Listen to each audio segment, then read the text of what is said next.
Welcome to the Investor Shed Podcast with Nick Beveridge, the ultimate source for all things investing and beyond. For free tools, tips, and tricks, go to northidahorei.com. Ray Mattis is a semi-retired investor based in North Idaho. He is also an Ironman competitor and triathlete. Listen in as he tells how just one property can make a huge difference on your finances over time. All right. Ray. Hey, Nick. Ray Mattis. Am I saying your name correctly? Yes, you are. Thanks for being here. Appreciate it. You bet. You're very welcome. It's a pleasure. Sporting the Ironman? Yes. How many you got planned this year? I have 2 halves and a full in Penticton, Canada. So I'll be doing the half in Coeur d'Alene, the full in Penticton a month later, and then a month after that, the half in Maple Valley, Washington. Nice. And you just went swimming this morning? Yeah, I did about 1.25 miles, 2,300, something like that. Do you usually practice in a pool or out in the freezing lake? This isn't a good time of year to be in the lake. I know. There's people who do it, but yeah? They wear special gear, neoprene cap, booties, things like that. But risking frostbite just doesn't seem like fun. We just practice in the pool. Yeah. Most everybody I know practices in the pool till, I don't know, May. Mm-hmm. Well, it depends on when the water temp comes up. Yeah, that makes sense. So I just, the Ironman, my first time doing it was last year, but It was so funny when everybody was lining up at the beach to swim, and I saw you and you saw me, and were you the one that looked at me and you're like, where's your, where's your swimsuit? Where's your gear? Yeah. Where's my gear? I don't know. I felt like I was the only one there without a wetsuit on. Right. Well, you weren't the only one, but there weren't too many. Yeah, there weren't too many. I felt fine. It felt refreshing. I'm probably going to wear the same thing this year. Some guys feel that they're just as fast without a wetsuit, and then they don't have to strip it off, so it saves some time. Yeah. Personally, I'm faster in a wetsuit by several minutes.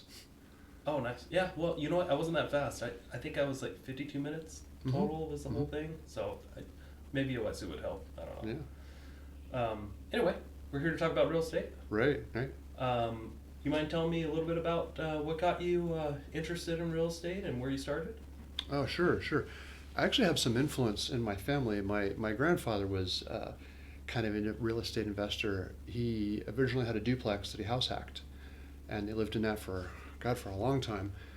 And then he ended up buying a single family home that him and my grandmother lived in. And then he kept the duplex as a rental. And then when he moved in with us, we had a split level home that my dad built. And the grandparents moved in with us because he was getting kind of, getting along, in years and everything. Yeah. And they kept his house as a rental. So he had rentals, and I was like, why don't you just sell them? And he said, why should I? They just print money every month. And that always stuck with me, like a house that's paid for, that's sitting there, that's collecting rent, is just printing money. Yeah. Literally. There's some costs, obviously. It's not completely free.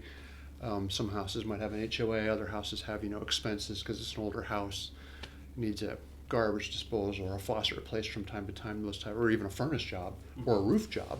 But even still, it's basically sitting there printing money month after month, and I always thought that was really cool. My dad did the same thing with a house in the town that we grew up in. He had a small townhome and then rented that out when he built that split entry home. Mm-hmm. And he kept both those properties for a long time until he eventually bought a farm. And we moved out and lived out in the middle of nowhere in a farm. Yeah. But then he sold the properties to pull that off because the farm was really expensive. Gotcha. So what area was this? This is back east. I grew up in the foothills of the Pocono Mountains in Pennsylvania. Pennsylvania, okay. Mm-hmm. Awesome. North of Philadelphia. Gotcha. So did you start investing out there, or did you start when you came here? No, not until we moved to California. Oh. Okay. In California, I got our first house there. Moved there in '89, so properties were really starting to nosedive at that time, and it was really foolish. I could have bought in Orange County so cheap back then, and I didn't. In fact, I had a friend who was selling her house. They had split up, divorced, and I was kind of taken with her, kind of seeing her and whatnot.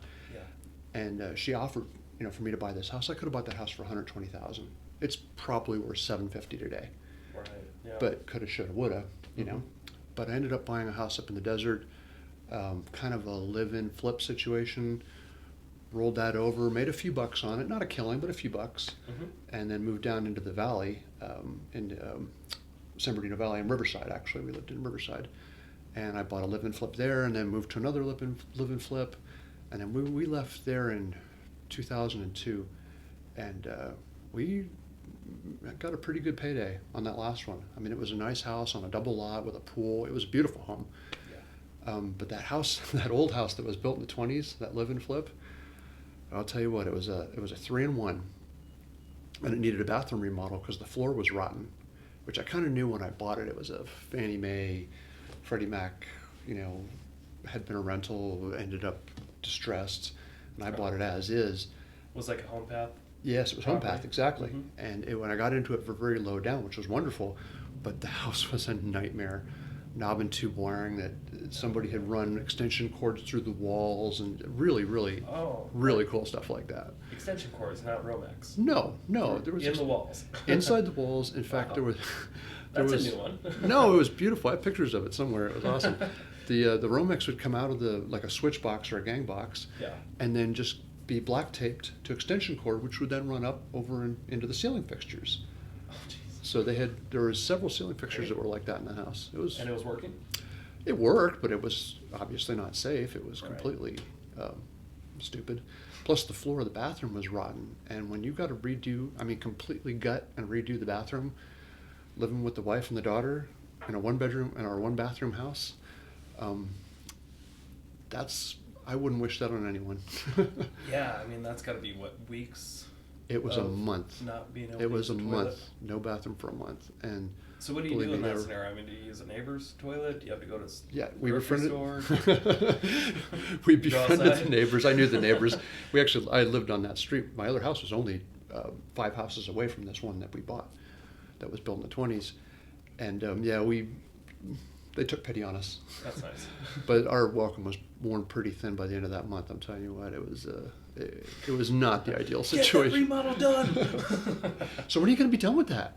Yeah. Oh, real soon. Yeah, that's what you said last week. Yeah. So were you working at the same time? Yes, working Okay. full time and working on so that. that's gotta be difficult.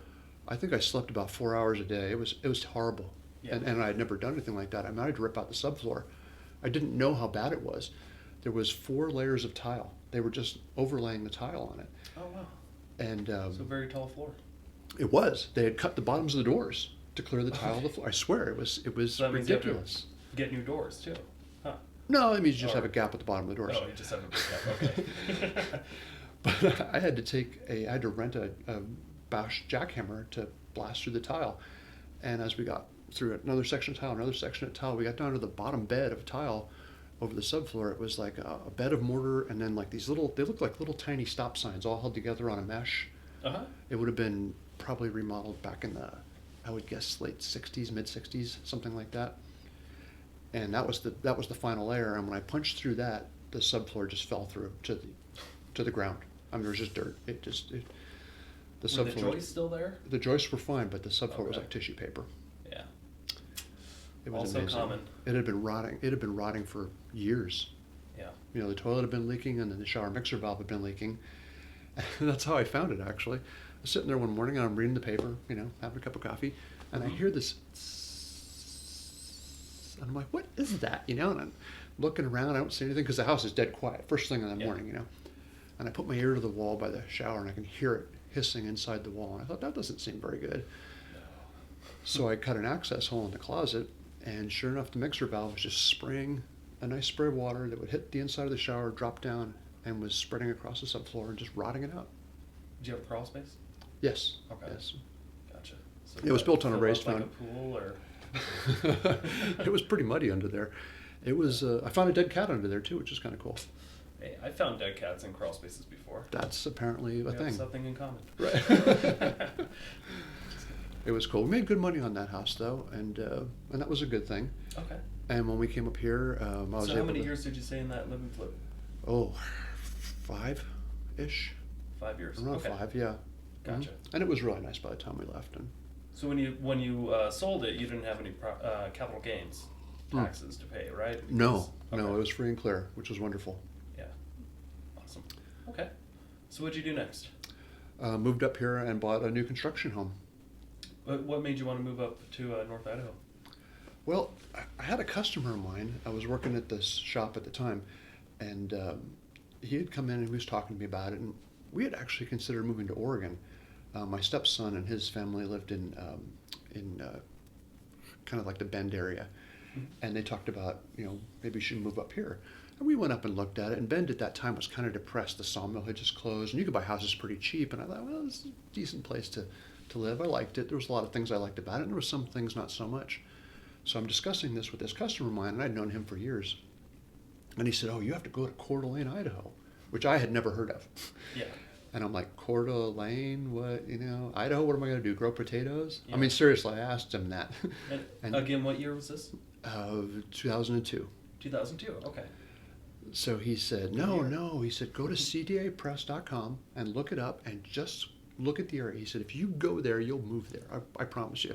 And I said, yeah, well, I'll give it a look, whatever, So I went on that website, and it's the local paper, obviously. Yeah. And I looked on there, and I saw what houses were going for, very reasonable. Yeah. Even new construction was really cheap at that time.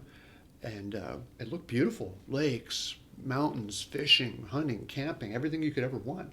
And I noticed that if you look on a map or even on a globe, it's roughly the same latitude as the area that I grew up in the foothills of the Pocono Mountains. This is a very similar climate. Right. 4 seasons, pine trees, mountains, trees, lakes, Mm-hmm. So I thought, well, this would be just like moving home, only, better, really. No humidity either. So we came up, I did a little exploratory visit, took a week off, drove around, and this is it. I bought a house. My wife had never seen it. I just bought a house. Oh, okay. And Do you remember which builder? Yes, it was Hallmark. It was Hallmark. home. Okay. Mhm. Nice. Yeah, Good builder. They still do plenty of business here. So. They build a lot of spec homes. It's a pretty basic spec-y. It's a nice little house. Mm-hmm. It's pretty plain as far as that goes, but it's really nice, and it was well made, and it was very reasonable. So Mm-hmm.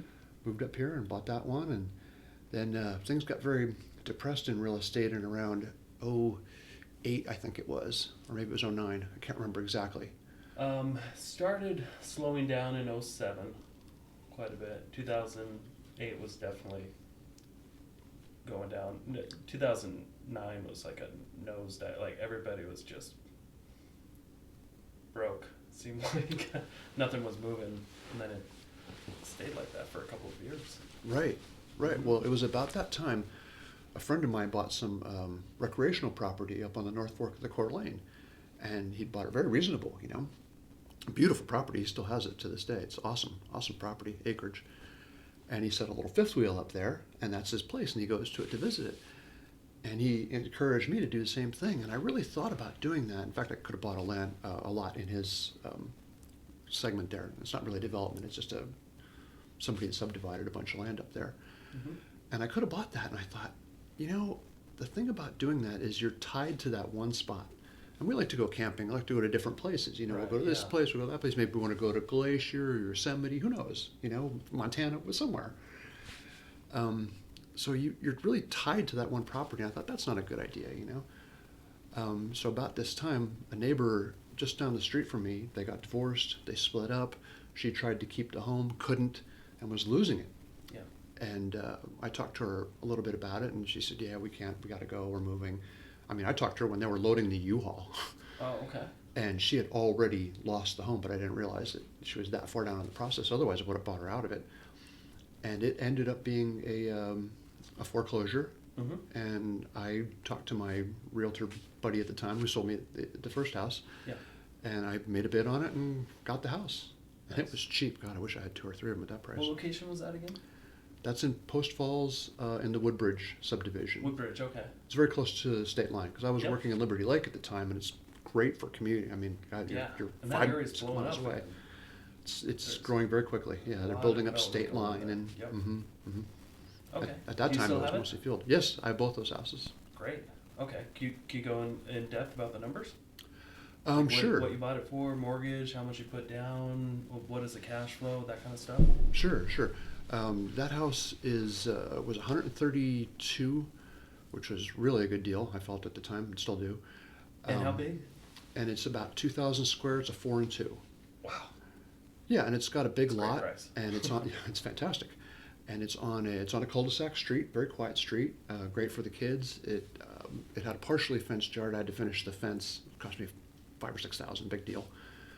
And that house is renting for $1,650 right now. Nice. Okay. Right. And I've always paid some extra on the mortgage, but the mortgage, I think the mortgage itself was $1,100 a month or something. I'd have to look to be sure, but I pay extra on. I think I pay $1,600 a month or something like that. I think I put $500 a month extra towards the Okay. principal. At that time, did you get a normal conventional loan? Yes. That you had to put like 25% down? No, I didn't put anywhere near that much down. I got in it for around $12,000 down. Wow. I can't remember what the story was on that, but I was able to get in with a really reasonable down. Okay. I don't So remember why. I mean, that's like less than 10%. Yeah, it was great. It was Okay. because it was a foreclosure or And it was something. an I'm not investor sure. loan. Oh, okay. So did you do like an investor home path loan? Yes, that's what it was. Ah, Yes. okay. There's not many of those opportunities around. No, these days. I just fell into it. It was almost right across the street from me. I mean, this house is literally 4 doors down from where I live and across the street. So, if I can tell you, I did something similar where I bought a bank-owned property directly from a bank, but it was the bank. It was USDA. It was a government loan through the USDA. They had to pull it back, and when they put it out there, it was out in rural area, Mm-hmm. $43,000. But there was this little in the realtor private remarks. An investor loan is optional with 5% down. 5% down on $43,000. Do the math if you can. Anyway, Not much. It's not much. What's, $2,300, yeah, $2,200, $2,300. something. Anyway, that's 5%. I'm an agent, so I get paid 3% for buying it. So it's 2% of 43. It was like I think it was like $1,000 or so I had to put down on this property. Oh my gosh. And it rented for $700 pretty quickly. And my mortgage, and I financed it directly through the USDA. They gave me a 3.5% interest rate, amortized over 20 years, a 10-year balloon, and there are no fees. No lender annual USDA fees. There was no origination fee. It was a incredibly awesome loan.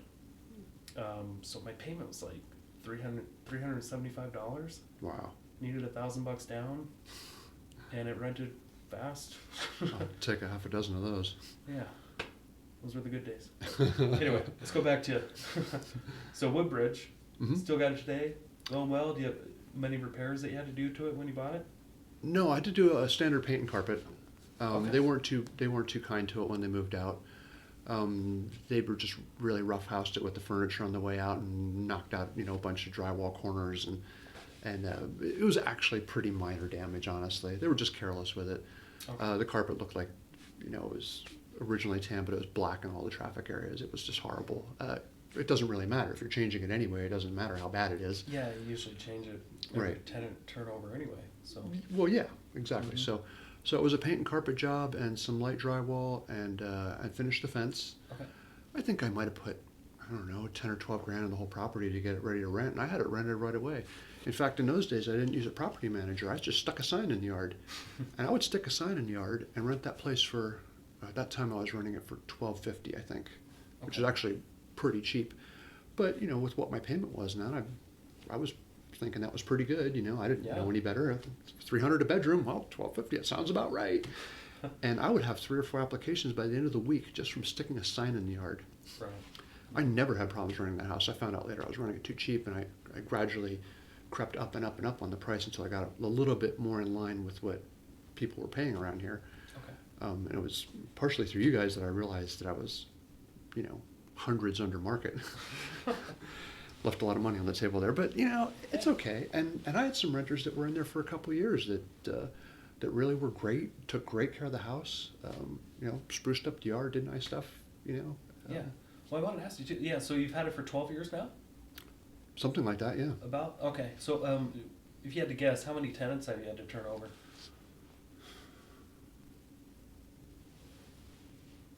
I think these are my 7th people in there. 7. Okay. Yeah. I'm Gotcha. pretty sure that's right. And have you had to do any major repairs to the house since in the last 12 years that maybe you forgot to budget for? Or? No, not really. I've been pretty fortunate, knock on some wood there. I had to do a dishwasher on Christmas Eve this year. Okay. This past year. It's always a holiday. Christmas Eve, she calls me up all in a panic. Well, she calls the property manager who calls me up all in a panic. Mm-hmm. Dishwasher's dumping water all over the floor, and it was, it puked its guts up. It was old and it wasn't a very good dishwasher when it was new, contractor grade. A buddy of mine has takeout dishwashers that I picked up a really nice dishwasher for $300 and slapped it in our Christmas Eve day. And they were happy as a clam. I had to do a garage door opener in that house. Sprinkler repairs. Every year it seems like I have to do sprinkler repairs in that house. I don't know why. Every year. It's a couple $100 here, a couple $100 there. It's just the way it is. My personal house, we always run over sprinklers when we're backing stuff into the backyard and stuff. We always have repairs too. Yeah, it seems like there's always a broken line or some bad heads every single year, but it's not very much. Honestly, it's been really good. And I took a pretty good look at that house the last time I was in it. I had to do a paint and carpet again before these people that are in it now. And God, the roof still looks great. It was a 30-year roof. That was also a Hallmark construction. And everything else in the house looks good. I mean, God, the furnace seems good. I left a washer and dryer in that house, which I don't always do, but I just had one in there, had a set in there from before, and people seem to like it. And it works. It's not great, but we had bought brand new washer and dryers for our personal residence. I just put the old ones in the rental, and well, they're still there, so I guess it's good. Nice. Until they blow up. Yeah. Okay, so it's nice to hear. We talk about it so many times when I'm talking to investors. We're talking about properties that they've had kind of recently. It's only been a year or two, but it's nice to hear somebody who's had something as long as 12 years to kind of get a realistic idea what kind of repairs and what does it look like over time. So initially, you put less than $10,000 down on the property, or I seem to remember it was closer to 12. Sorry, it's $12,000 down. With all the cash flow the last 12 years, how long would you say it took until you pretty much got your initial investment back? With the $100 a month or so. I'm not even really sure how to calculate that. I've always put extra onto the house, onto the mortgage itself. But that's kind of the good part about it. That house is due to be paid off in 14 months, which I think is fantastic because then it's just cash flowing. 14 months it's going to be paid off? Yes. Okay. Do you have a rough idea what it's worth? Last time it was appraised, it was $295. $295. Yeah, that sounds about right. That's perfect. Okay. So it's almost $300,000. In about a year, you're going to own it free and clear. And you put about $12,000 into it initially. You've had to manage it here and there. Right. Do some things the last 12 years, but here's $300,000. There you go. And it's going to keep paying you. After next year, your cash flow is going to go way up. As my grandfather would say, it's going to sit there printing money month after month. So good choice. I wish I had a dozen of them. Yeah, but that's just one house. Imagine if you had 8 of those. Right. And there's guys that I know. There's a guy in my men's group that I go to a men's group, and he's a real estate investor. He had made a bunch of money in his previous work life, and he bought a bunch of rentals. But he didn't buy what I would call quality single-family homes. He bought a fourplex here and there. They're all in Spokane. They're all kind of like a little bit towards the lower end of the scale. Yeah. So his rents are cheaper. But he's constantly complaining about problems about, nothing but trouble with the tenants, trouble with the building. They're always breaking stuff. They don't take care of it. I believe, and I really hope that this is true, but I believe that if you have a nice home, a home that's, less than 20 years old, that's nice in a nice neighborhood, a nice established neighborhood with, full growth trees, it's pretty. It's a nice neighborhood. HOAs, they're a bit of a pain in the butt, but they do keep things nice.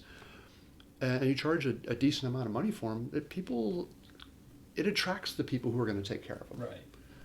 You get what you pay for.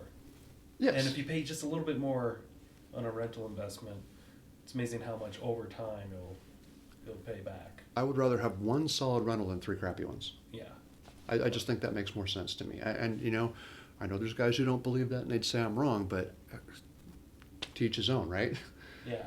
Well, I've talked to, hundreds of investors over the years, and that seems to be a common theme. Is over the long haul, the people with nice quality single family homes, I mean, they do the best over time. Mm-hmm. And what looks good on paper isn't always the case, mentally and and condition wise. Because I mean, then you're dealing with in my experience, when you have multifamily, people are living there because they have to, not because they want to. Right. When you're renting a single family house, that's nice in a nice neighborhood, they want to be there. And there's a huge difference in the mindset and the condition that they're going to leave your property into, and the turnover's not as much. Right. Yeah. I found that in both those houses that are in Woodbridge, I tend to get the same kind of tenants in both those houses.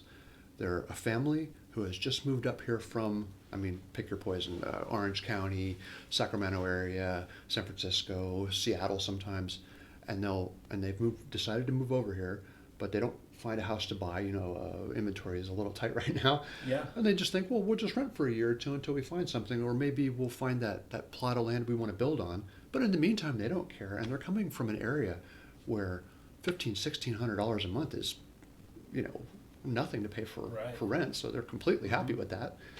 And they tend to take care of the property, and I'll have them for, I think, about 2 years, 2.5 years, seems to be pretty much close to the average on both of those homes. Yeah. And that's great. Nice. Okay. I wish I had more. So tell me about your next investment after the Woodbridge. What did you do next? Well, I bought a new construction home, and I bought a house that's out in Crown Point. It's smaller than I like them. It's a 3 and 2, and it's about 1,200 square. So I knew I was kind of confining myself to a different clientele by going to a smaller house. But it was the money, I mean, houses are really expensive right now, and I wanted to get another income property. And anything you buy is worth around $250,000 to $275,000 for a home that you're going to buy. That's the bread and butter section of the market right now. Yeah. Is that price point. And it's hard to find a 4 and 2 in that price point unless it's really old. Which means, doesn't need a roof, doesn't need, extensive, expensive work. And I didn't want that. And I started looking at, I looked at a lot of houses actually. I was with Tyler. We looked at several homes. And none of these houses looked to me like they were worth what people were paying for them. Yeah. So when I saw this new construction, I thought, well, hey, here's a brand new house, brand new 30-year roof, brand new everything. New appliances, new everything. I don't have to worry about major expenditures for 20-ish to 30 years. And I ignored the 1% rule completely. I know about it, and I know that it's not carved in stone, but the 1% rule being, it should rent for about 1% of the purchase price. Well, there's no way a house that size is going to rent for $2,500 a month. That's just not reality.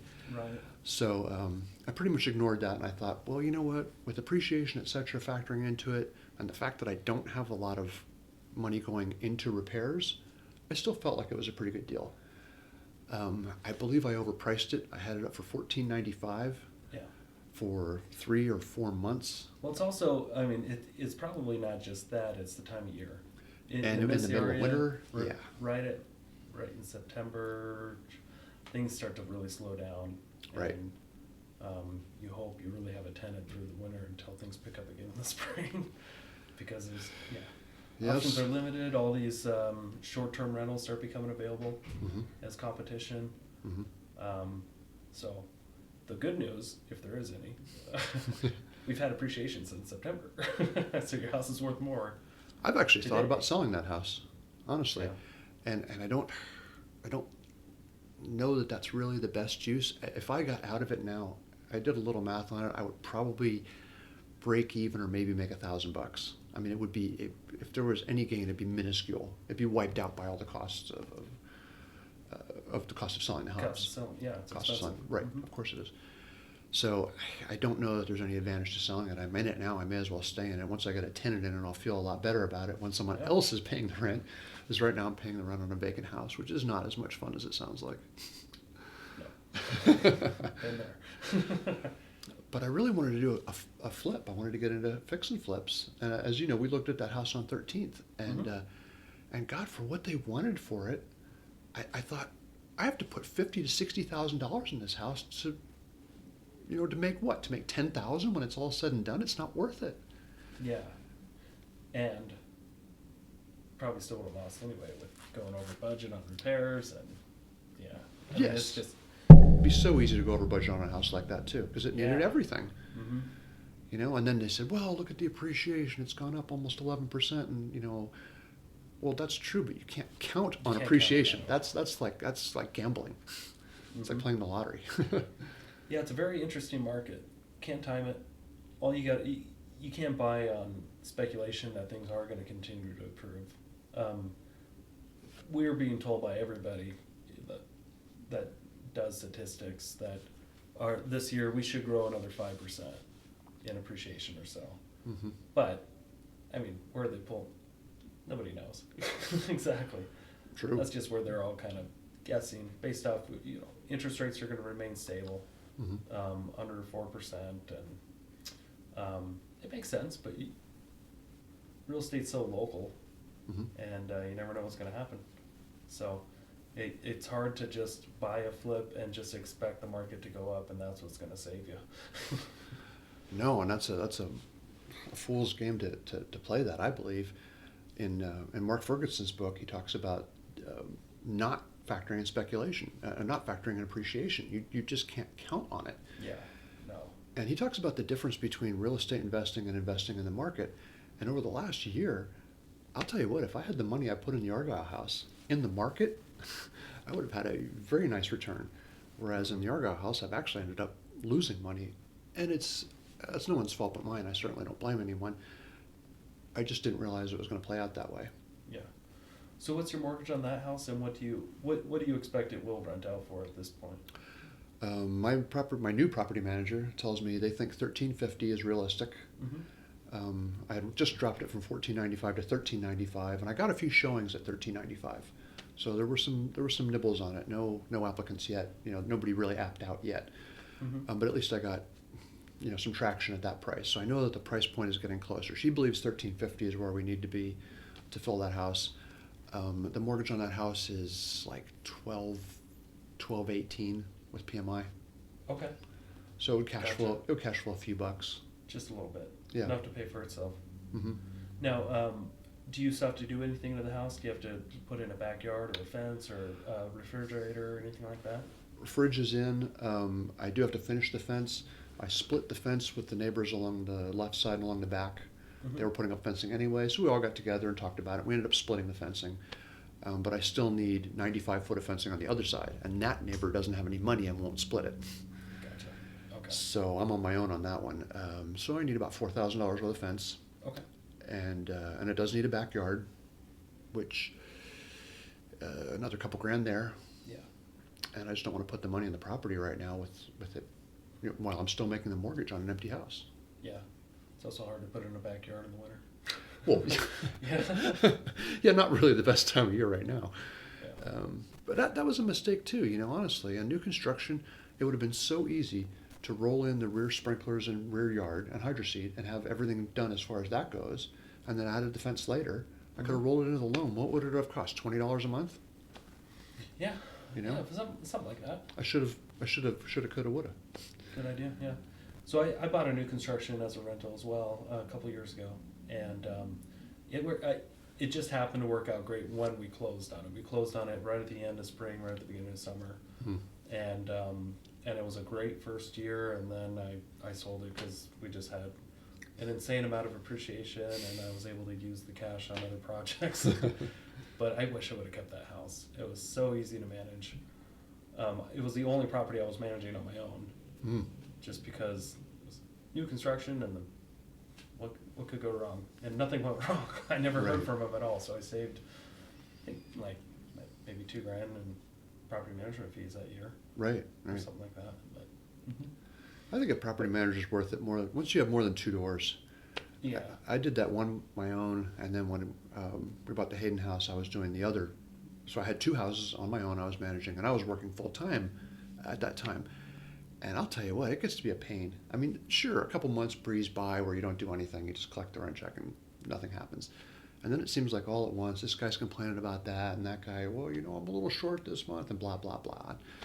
this type of thing will come up where you get suddenly, I had a tenant break the lease on one house. And she said, you know what, we bought a house, we found a house, we bought it, we knew we were looking to buy, we made the deal. Can I get out of the lease? And I said, yeah, I'll let you out of the lease. They were good tenants. I didn't have a problem with it. I let them out. And they got all done and they cleaned the house up and turned the keys back in and all that. And she's like, all right, well, when can we get our deposit back? And I said, you broke the lease. You don't get your deposit back. And she got really pissed at me and she goes, you said you were going to let me out of the lease. I said, I did let you out of the lease. I'm not coming after you for the remaining 4 months. Yeah. I let you out of the lease. That doesn't mean you get your deposit back.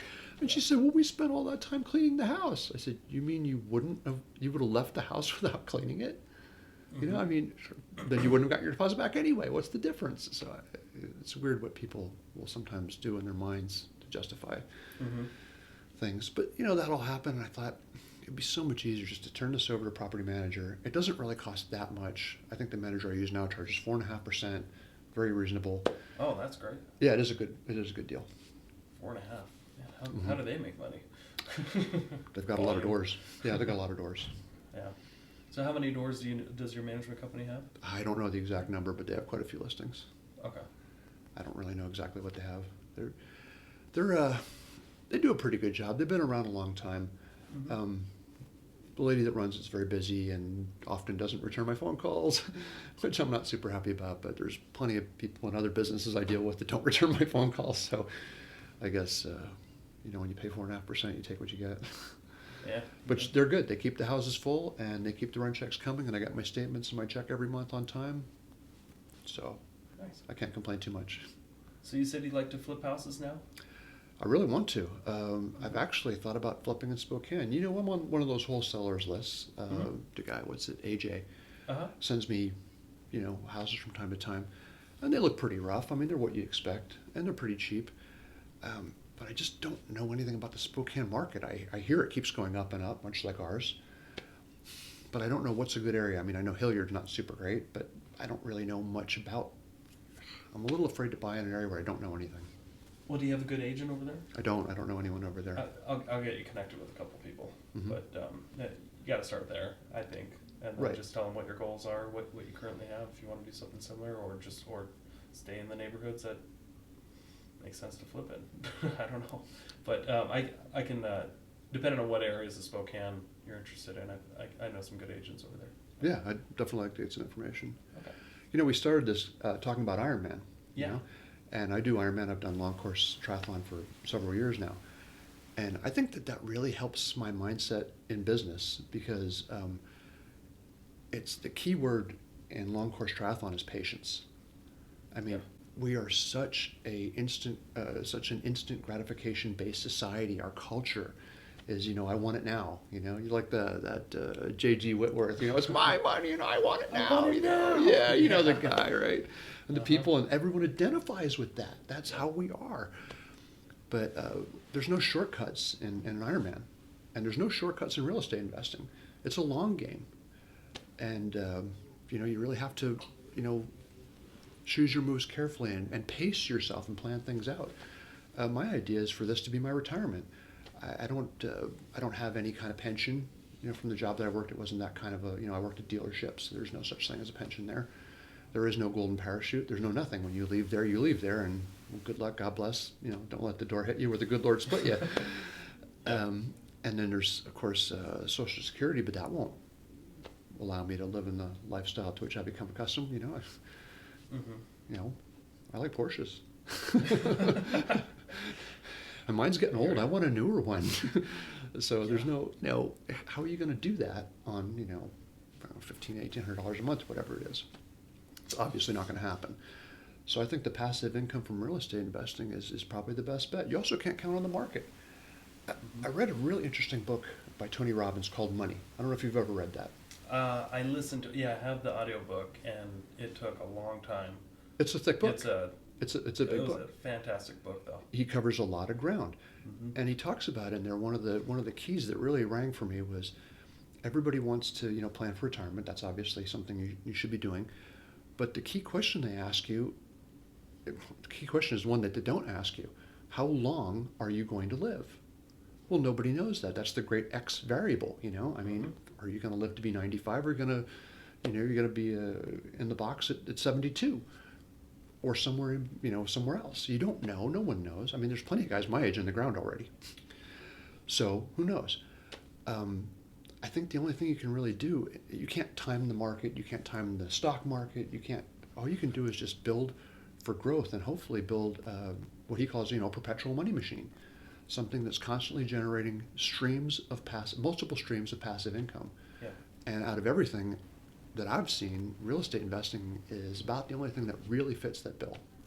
And that's why I'm in real estate investing. Me too. Yeah, real estate is a solid. Your house on Woodbridge, has it ever called in sick? No, it's a very good tangible asset. Has it ever asset. moved to another real estate team and said, I'm going to work with somebody else? Thankfully, not yet. Has it ever? It's just there. It just sits there doing its thing. Just there, and you made a commitment with the bank a long time ago saying, I'm going to owe you this much, and if I can pay it off early, great. And the house is just going to do its job unless it catches on fire, but I'm sure it's insured. I mean, if it does, it's insured. Then you can build a new one. It would absolutely be Just rebuilt. fine. So, yeah, I mean, a house is a very good employee. Absolutely. That does exactly what you tell it to, assuming that you feed it well. And it's in a nice sandbox full of other nice houses. They're starting a new phase of Woodbridge. The one behind it, it's closer to the freeway. They're calling it Woodbridge South or something like that. Mm-hmm. Those houses are starting at like $290. I mean, those houses that we bought in our first phase of Woodbridge, the entry-level homes were selling for $105. Yeah. And the nicer ones are, $140 or something, or $150, something like that. I mean, that's cheap. Of course, this is back in '02, but still, you look at what you get, and the proximity to the border, for people who live or commute to Spokane every day, it's a desirable little section there. I wish I'd bought more houses there. I actually saw another house that went up in our same neighborhood. I knew the people. They lived not too far down the street from me, and they couldn't, for whatever reason, couldn't make the payments. They were losing the house. And I told them, I said, let's get together. I can buy you out of it. Put a couple grand in your pocket, Mm-hmm. and at least you won't leave with, the bad mark and all this stuff. And he didn't want anything to do with it. Oh, yeah, I'm working it out with the bank. The next thing you know, the house is in foreclosure, and it went up to auction, and it got sold. And I ended up not getting it, but... we should probably talk a little bit about that strategy of helping somebody out while they're in foreclosure. And this doesn't always work, but it works a lot. Can we talk a little bit Yes, of about course. that? How Yeah. you would help somebody out? Mm-hmm, mm-hmm. So I think you're probably talking about like doing the subject to, right? Yes. Okay. So somebody, let's say somebody has a house that's worth $300,000. Their mortgage is $220 on it. They owe about $220. Their payments $1,200. They're behind a year. They owe $15,000 to the bank. They lost their job. They're just not interested. They got to get out, and they're about to lose their house. Mm-hmm. They're a week away from getting foreclosed on. Can you help them? Well, sure.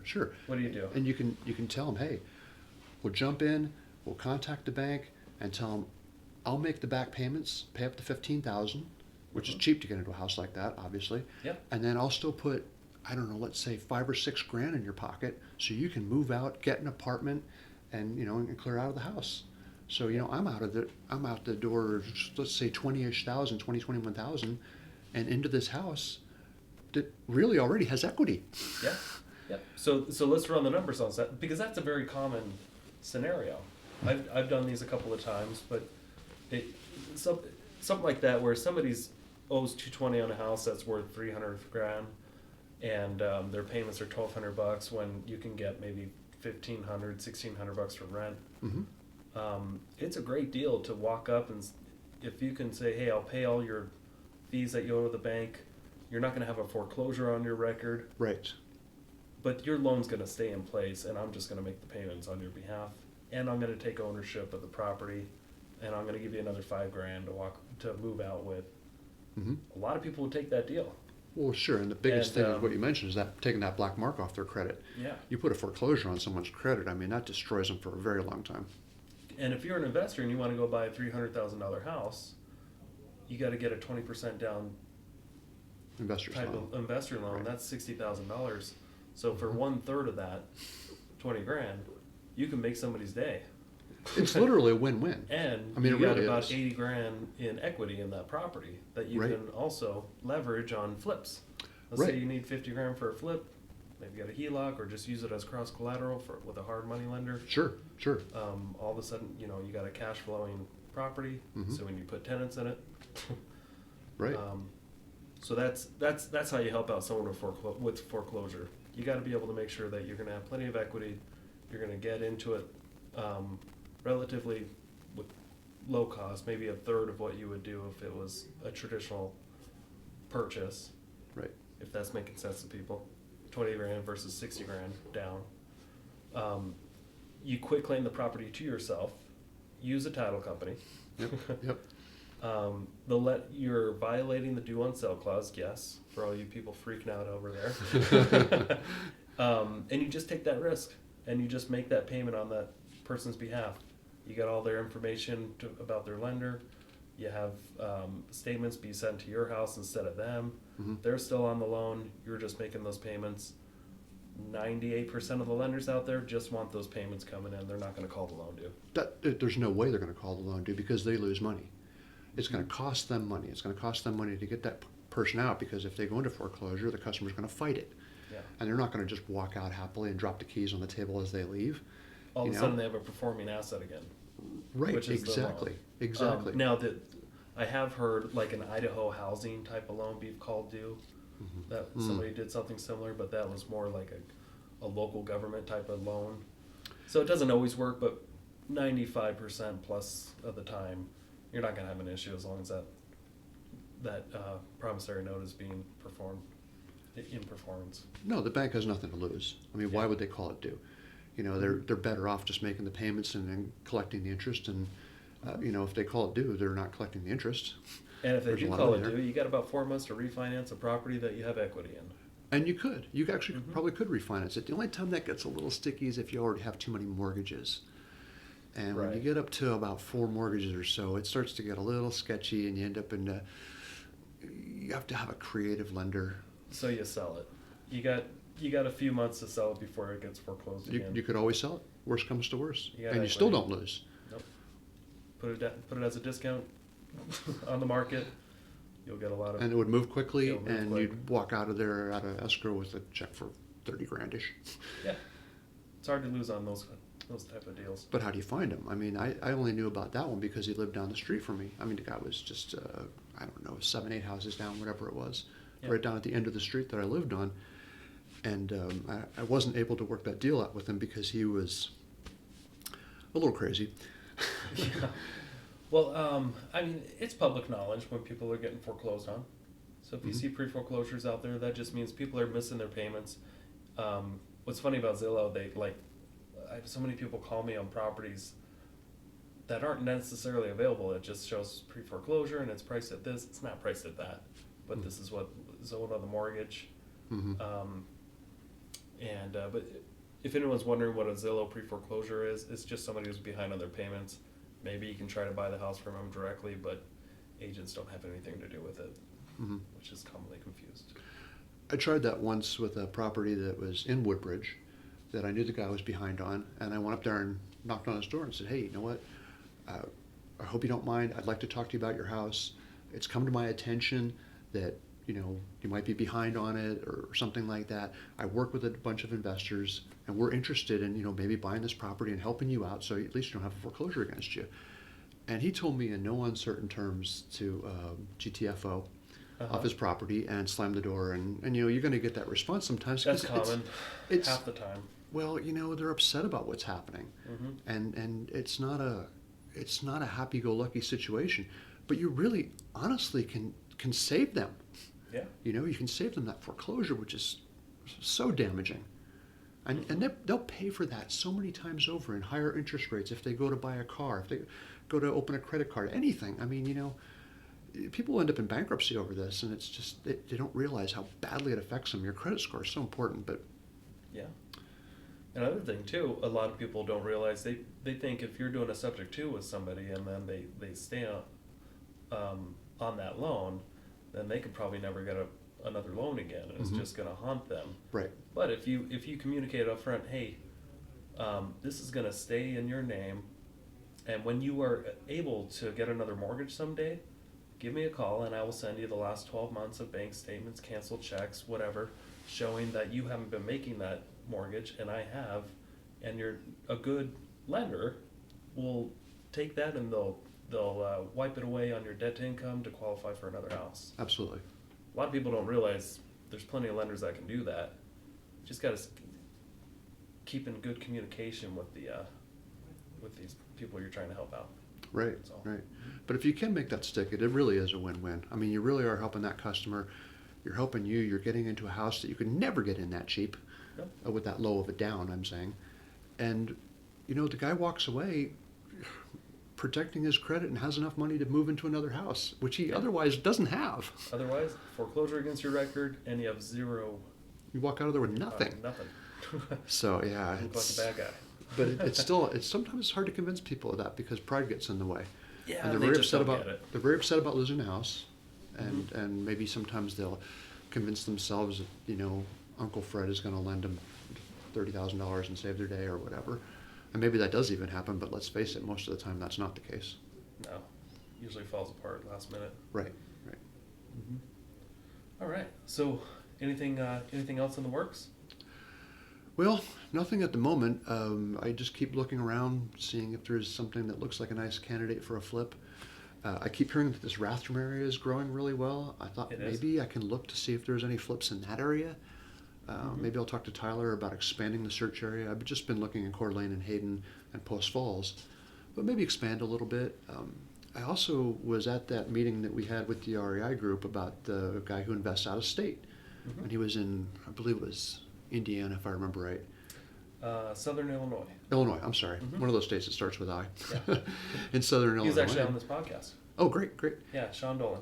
Yeah, Sean Dolan, right. And he made some very interesting points about being able to buy very inexpensively down there and to get nice cash flowing properties without putting a lot down. And boy, it's hard to see the downside to that. The worst part is the distance. Distance and vacancy. Right.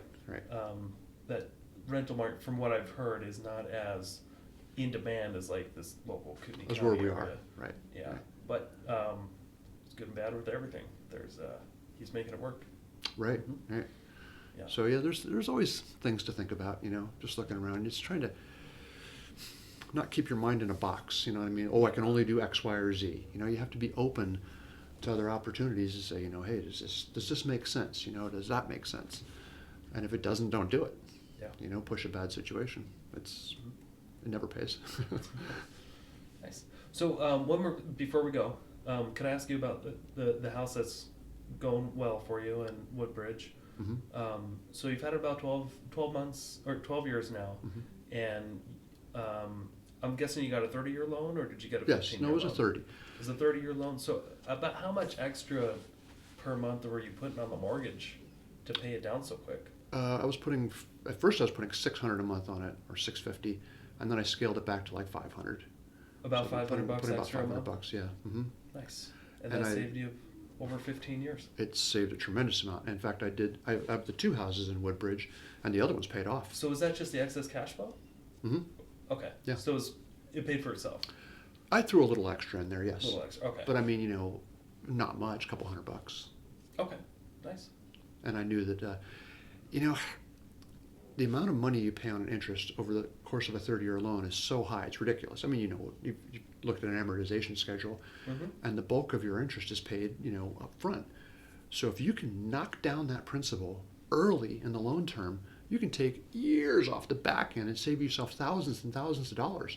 I mean, why pay that money to the bank? It just doesn't make sense. I mean, unless you need that cash flow money for other opportunities, and that's what like Ferguson does. He says, oh, no, don't pay your properties off. Why would you want to do that? Why would you want to have that money just sitting there? Well, for one thing, it's security. For another thing, that house is still cash flowing. It's cash flowing a lot more than when it had a mortgage on it. Yeah. I don't see the downside to it. And he said, well, you can use that money to make more money elsewhere. Your money should be working for you. And in my mind, it still is. You can still always get a HELOC or refinance it if you want Absolutely. to. And Absolutely. you're not paying interest on it. Well, here's the other thing. You're not Yeah. paying interest on it. I mean, let's say you have a mortgage with a 5% interest, which is fairly common. Mm-hmm. And whatever you're doing, you better guarantee at least a 5% rate of return, or you're not even breaking even over what you would be making if you paid that loan off. Because I guarantee you that bank is getting their 5%. I guarantee that. That is a guarantee. What are you going to guarantee me you have that 5% rate, a greater than 5% rate of return on? Guaranteed. There's no such thing as a guarantee. You know what I'm talking about. Right. I mean, to me, it makes more sense to pay that property off and then use the money to snowball into something else. Mm-hmm. Yeah, you got a lot of options. Right. So the one house is paid off and the other one is getting close. Awesome. Yeah. Thanks for your time today. Appreciate it. Yeah, it's great Nice to talk hearing with you. your story. Absolutely. And we'll talk later. Sounds good. Thanks. All right. Clap for Jeremy. That was too many claps. He hates that. How about one clap? There. There you go. Right. Nice. Thanks for tuning in to the Investor Shed podcast. Please like the video and subscribe to the channel for instant access to all future episodes. If you or someone you know has investing experience or stories to share, reach out to us in the comments or via email.